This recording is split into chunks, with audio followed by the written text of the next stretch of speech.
चटपटा टमाटो चटनी तैयारी करबा सेति पई देखंतु एठी मु 3टा मीडियम साइज रे टमाटो नेछि 5टा टमाटो नेबे आ छोट छोट खंड रे काटी नेबे 3-4टा सुखिला लंका 8-10 कोला नबा रसुण ई सब को हमें ग्राइंडर जारे दे देबा ता सहित हमें दे देबा स्वाद अनुसार लूण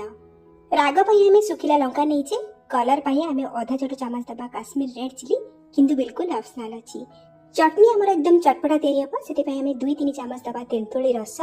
ता सहित हमें गोटे मुठा दबा धनिया पत्र एबे हमें एतिके जिंस को चिकना करके ग्राइंड करनबा आपण चाहिले चटनी को एई भली खाइ परिबे किंतु चटनी को आपण जदी 5-6 दिन पई रखी की खाइबा पई चाहउछंती बा चटनी को आहुरी फ्लेवरफुल करिया पई चाहउछंती आमे लगेबा तिरे तड़का सेति पई 2 चम्मच तेल गरम करके आधा छोट चम्मच सोरिष आधा छोट चम्मच दबा जीरा आधा छोट चम्मच बुट डाली आधा छोट चम्मच दबा बिरी डाली ए सब को मीडियम फ्लेम रे टिके भाजी नबा जीरा सोरिष टिके फुटी जिवो आ बिरी डाली बुट डाली टिके क्रिस्पी हे जिवो तापरे आमे दबा आथरे किछि भुरसुंगा पत्र आ सुखिला लंका आ 2-3 पीस हेंगो निश्चय पकेबे फ्लेवर पाई पुणी ए सब को आ किछि सेकंड पाई मीडियम फ्लेम रे भाजी नबा जेतेबेले इथर भलो भाबरे बासना आसीबो बाटी रखिथिबा टमाटो को ए स्टेज रे ऐड करबा भलो भाबरे गोळै नबा आ लो टू मीडियम फ्लेम रे आमे चटनी को 3-4 मिनिट पाई फुटै नबा जहा भी इतरे पानी अंश अछि से सब जमती टिके सुखी जिवो पानी अंश सुखी गले कोन हबो आमे चटनी को 4-5 दिन पर्यंत फ्रिज रे स्टोर करके रखी की खाई परिबा किछि भी खराब लागिबोनी 4-5 मिनिट फुटी गला परे मु गैस रो फ्लेम को ऑफ कर नेछि एठी हमरा टेस्टी चटपटा टमाटो चटनी तैयारी हे गला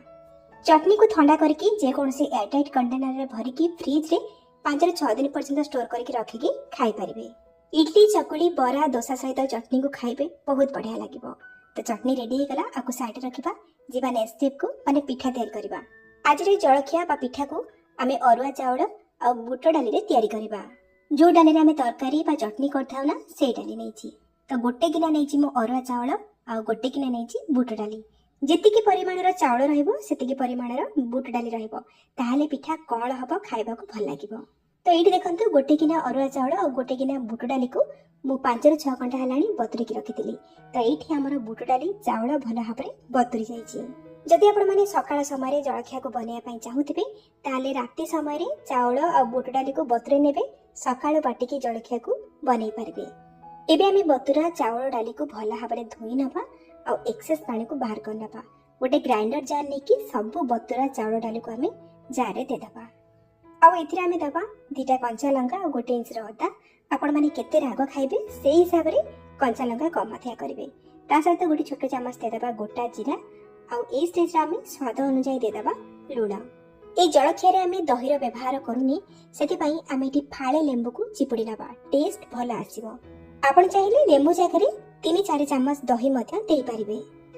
एबे हम एथिरे अल्प टिके पानी दबा आ को चिकण आ बहळिया करके बाटी के नै आसीबा ध्यान रखंतु बिल्कुल भी अधिका पानी देकी बाटिबेनी बा पानिया करिबेनी तो एई भली बहळिया करके आपण माने बाटिबे काहे कि नै जळखिया में बहुत गुडे पनी परिया को काटी के दबा जदि आपण माने बैटर को पानिया कर देबे ताहाले पिठा भल हबनी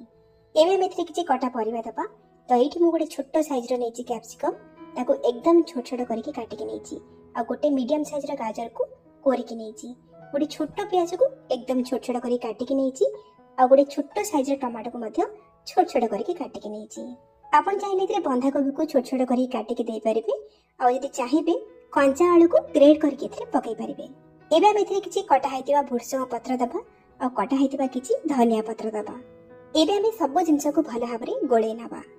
चाउल डाली को बाटला बेले हमें लूण पकेइथिले तो आपण माने ए स्टेज रे टिके चाखी नेबे लूण कम थिले आपण माने ए स्टेज रे लूण देकी मिक्स कर परिबे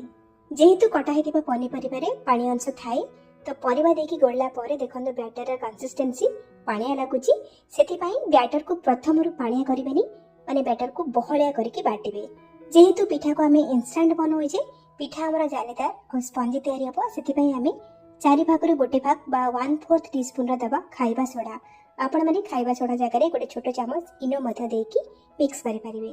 जदि आपण माने खाइबा सोडा बा इनो दबा को चाहुना आंती ताहाले पेरी बुट डाली को बाटी सला परे आना को आपण माने 3-4 घंटा पई बाहर रखि नेबे टिके फर्मेंट हे गले आपण माने परिबा सब देकी पिठा को बनै परिबे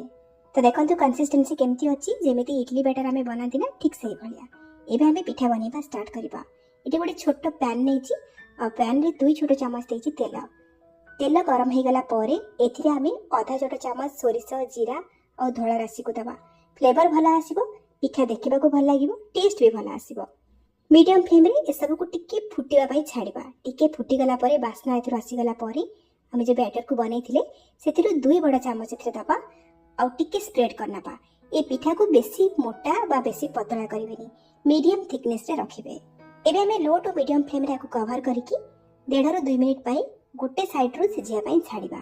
हाई फ्लेम बिल्कुल करिवेनी नहले पिठा पोड़ी जिवो, भितरटा सिझिबोनी। तो देखंतु 2 मिनिट परे पिठा टिके सेट हो गलानी, ऊपरटा टिके सुखिला ही आसलानी। ऊपर आ गोटे छोट चामच तेल देकी आमे पिठा को केयरफुली उल्टै नबा। देखंतु पिठारे बहुत बढ़िया कलर आसी, बिल्कुल भी पिठा तळु पोड़ीनी। एबे पुणी थरे गैस रो फ्लेम को लो टू मीडियम करके आउ थरे कवर करके आउ गोटे रो 1.5 मिनिट पई पिठा को सिझिया पई छाड़िबा। पाखापाखि आउ 2 मिनिट परे एठी हमरा पिठा दुई साइड रो भला भाबरे भाजी जाईची। देखंतु तळ साइड रो भी मध्य बहुत बढ़िया कलर आसी। तो एठी हमरा प्रथम पिठाटी तयारी हो गला। जेहेतु आमे पिठारे बहुत गुडाय पनीपरिबा पकेइछे, पिठा सिझिया पई टिके टाइम लागिबो, सेति पई लो टू मीडियम फ्लेम रे टिके टाइम देके पिठा को सिझेबे। ए पिठा को भी प्लेट को बाहर करनबा, से सेम प्रोसेस रे बाकी सब पिठा को तयारी करनबा। केवल जे सकाळ समय रे आपण माने एहा को बनेबे ताहा नै, जदि आपण माने को राति समय रे रोटी तरकारी बनिया पई बोर लागिलानी ताले ए रेसिपी को मध्ये ट्राई करि पारिबे, बहुत बढ़िया लागिबो। ताले आपण माने बनांतु, केमिति लागिला आपण को अनुभूति मो सहित शेयर करंतु। ताले आज पई रहउची, पुणी आसीबी आ गोटे नुवा रेसिपी नेकी। से पर्यंत रहली, नमस्कार, बाय, जय जगन्नाथ।